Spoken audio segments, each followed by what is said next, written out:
everyone, and welcome to Classic Gamer 74. I'm your host, Anthony Gamer, and in today's episode, I interview Homer Flynn, who is the spokesman for the residents. So let's get started. All right, so basically, I'd like to talk about, Mark of the Mole. Where did the idea for that album come from? I think what happened was that, the residents kind of saw themselves as being extremely underground for the first 10 years of their existence. And then ultimately the Cryptic Corporation found LA management for them. It was a company called Lookout Management. And Lookout Management was a really big LA company. They were at that time managing Devo, I think, and then that was the younger guy. The older guy there was managing Neil Young and Joni Mitchell. Ultimately, I think they may have managed Bob Dylan for a while, and a lot of other groups of that era. And they were the ones who put the Mole Show tour together for the residents. And so they kind of felt like at that point they were going to be coming out of the underground and kind of out into more, real life, whatever. And so in a way they sort of saw themselves as the moles and, coming out from underground, and they kind of saw the Chubs as everybody else. Right. And so that's kind of the way they saw it, and that was kind of in some ways the sort of conceptual basis for the album. Okay. Yeah, I would honestly have to say that is my favorite album so far. I mean, I haven't listened to all of them, but I mean, out of the ones I have, that has got to be my favorite. That and probably Meat is my second favorite, at least. So. Oh, okay. I haven't found one that I dislike yet. So I mean, Okay, now who came up with the idea of the game tie-in? For the Atari 2600 game, whose idea was that? Well, that came from this guy Greg Easter. I think I sent you his email address. Yeah. And really, as I remember, Greg just kind of appeared out of the blue. And he was a very ambitious young guy, and he had this great idea for doing a mole, mole game. And I think it was based on musical notes to some extent.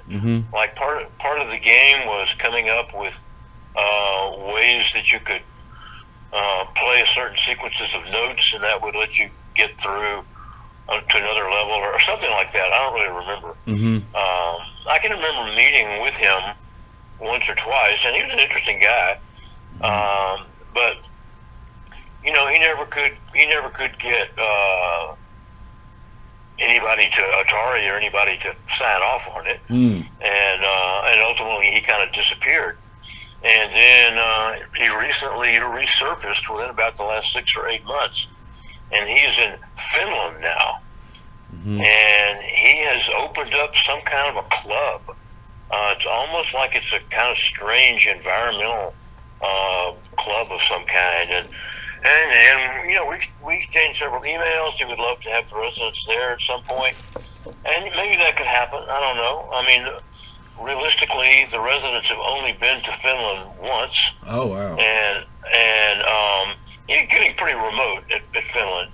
And, they liked it. They had no problem going back, but at the same time, a lot of people don't really understand that where the residents play has a lot more to do with their agent and their agent's relationship with promoters than it does with their desires of where they want to play and where they don't want to play. I mean, if there's someplace that they've been that they hate, well, they'll say, no, we don't want to do that again. But, booking a tour is a big puzzle, and a lot of things come out because of, relationships and connections that people have. Okay.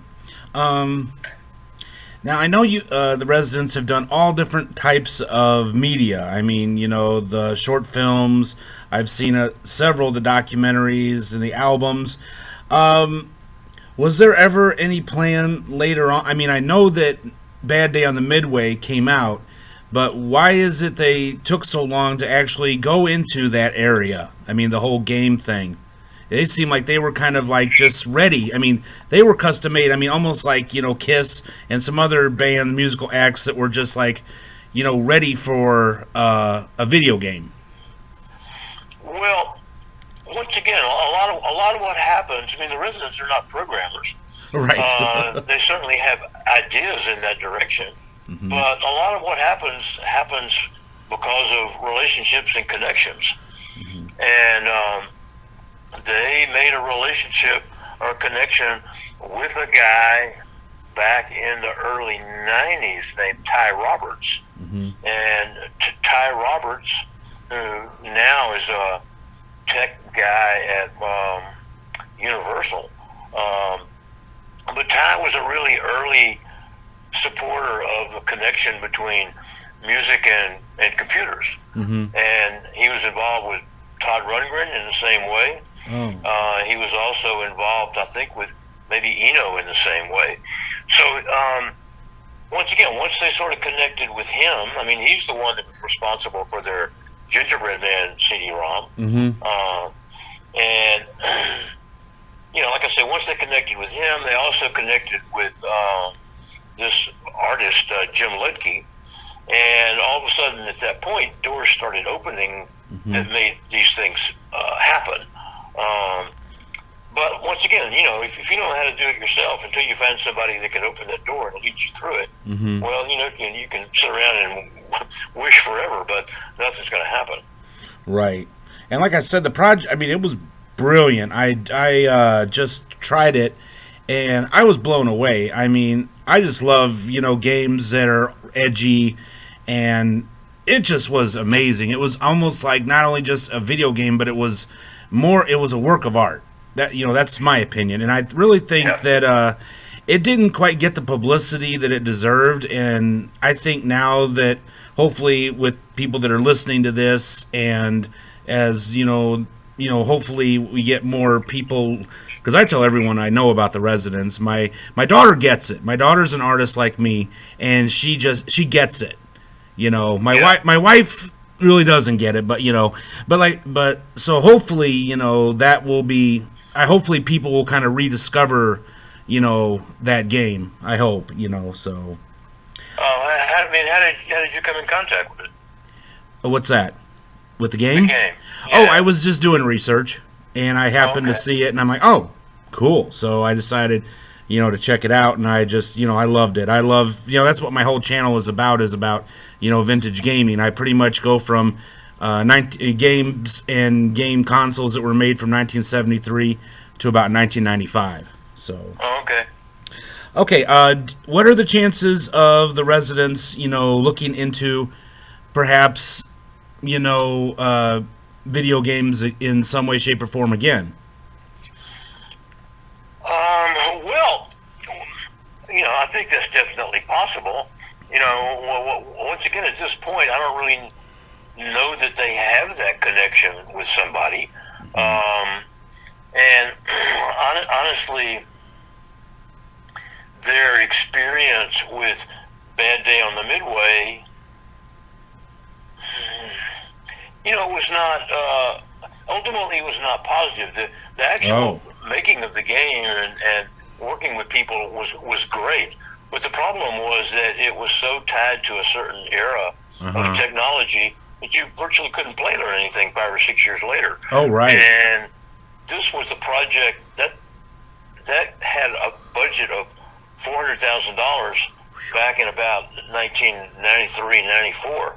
It's the biggest project the Residents have ever had. Oh, okay. So, at this point, they're a little bit wary of something that they don't feel like at least has a future. I mean, the thing is, if you do music, well, people like music, and it's always going to be there one way or another. I mean, the medium may change, but people still want it. And it's the same way with a lot of like visual media in terms of, like making a movie or TV show or whatever.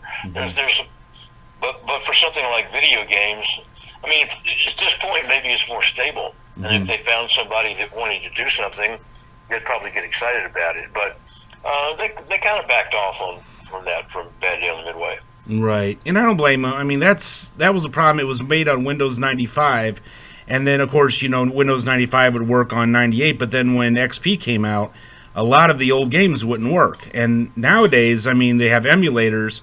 But unless you, the problem is with those old games like that, if you don't really understand MS-DOS and things like that, it's not going to work. And even if you do, it's a lot of work to get, believe me, I know, to get some of those old games to work. And so I kind of understand that frustration. There's nothing worse than, putting all that work into something, and then in a couple years from then, nobody could play it. Yeah, exactly. Exactly. I mean, there were some people that came around not too long ago looking for some kind of like a VR experience thing with the residents. And we met with them, and they were real. It was a big deal, but at the same time, and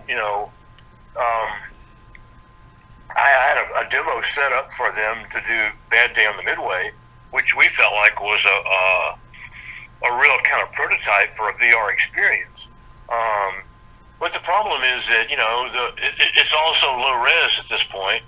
You need somebody that's willing to come in with a lot of money to completely redo it. And these people, for whatever reason, had the attitude that they didn't want to do anything that was based on pre-existing content. They only wanted new content. Right. And so, that was kind of frustrating. Oh, I imagine, yeah. I mean, yeah, it's like, I guess they probably figured that that they would be able to, catch lightning in a bottle again. So, but who knows? I mean, sometimes if they don't think guaranteed that it's gonna make money, they're like, nah, never mind. So, yeah. And then nowadays, it seems like everyone's trying that. I mean, every time you turn around, they're rebooting something. It's like, a TV show or a movie. It's like, come on, there's plenty. I've written and published 16 books, and I walk down the aisles of the library, and I see all these books, from different authors that have never been made into a film. Why are they, continuously trying to bring back stuff that's already been done? Yeah, well, the money people are not the same as the creative people, Right. And the money people, they feel like, okay, we're going to be spending millions of dollars on this. We want something that already has at least some degree of audience out there. So, if something was a successful TV show or a successful book or even a successful movie at some point in the past, they think, okay, well, we start out on a higher level because there's name recognition out there for our product. And, you can understand that, but it also stops people from taking, creative risks. Right. And it seems like that's kind of something the residents have always done. I mean, it seems like their concern was not really, I mean, this is what I get, that their concern was never, let's get on the radio, we want to get on we want to get on lunch boxes. It seems like for them, it always was about the art. Yeah. Yeah, well, yeah, absolutely. No question about it. No question about it. Oh, yeah. And that didn't always put them on the most sound financial footing. And, and when you start talking to money people, that's the first thing they want to know. How many they sell of this? How many they sell of that? Right. Okay, Homer. Well, like I said, that pretty much about wraps it up. Any thing you'd like to say to the fans that are listening? Well, not much, really. I mean, the residents have gone through a lot of changes in recent years, but at the same time, at this point, things are moving ahead in a very, very interesting way. So keep looking out because good stuff is happening. All right, Homer. Well, thank you very much. Yeah, thank you, Anthony. Yeah. Well, that concludes today's episode of Classic Gamer 74. I really hope you enjoyed it. If you did, don't forget to click the like button and subscribe if you haven't already. Do you have a particular favorite programmer that you'd like to see me interview? Or are you a programmer yourself and would like to participate in this channel? Let me know in the comments section below, and I promise I'll do my best to make it happen. In our next episode, it will be the first in a new series I call My Favorite Computer Games, and I will be discussing probably the single most frustrating computer game from the 80s, and one that very few people I think have ever actually beaten, and probably have actually beaten the computer more, and that is Death in the Caribbean, and I'm going to show you how to beat that game from beginning to end. Well, this has been Anthony Gamer, and I want to thank all of you for stopping by, and I will see you in the next episode. Until then, have yourselves a great day. Goodbye.